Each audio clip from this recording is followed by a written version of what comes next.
কখনো শবে কদরের রাতে 7টি আমল মিস করা যাবে মাশাআল্লাহ। মনে রাখবেন, 1 নাম্বার, শবে কদরের রাতগুলোতে বেশি বেশি দান করতে হবে। বলেন কি করতে হবে?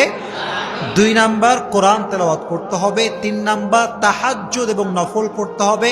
4 নাম্বার, দোয়া করতে হবে, আল্লাহুম্মা ইন্নাকা আফুউন তুহিব্বুল আফওয়া ফাফু আন্নি। 4 নাম্বার আমল। 5 নাম্বার আমল, বেশি বেশি জিকির করতে হবে। পড়েন সুবহানাল্লাহ, আলহামদুলিল্লাহ, লা ইলাহা ইল্লাল্লাহ। সকলেই পড়েন আল্লাহু আকবার।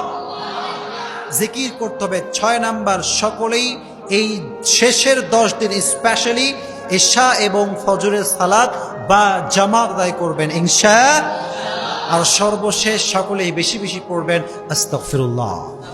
পড়েন পড়েন পড়েন আস্তাগফিরুল্লাহ। হে রব, তুমি আমাদের সবাইকে শবে কদরের রাত যেন মিস না হয়, প্রত্যেকটা রাত যেন আমরা পরিপূর্ণরূপে ইবাদত করতে পারি, সেই তৌফিক তুমি সবাইকে দান করে দাও। পড়া আমিন।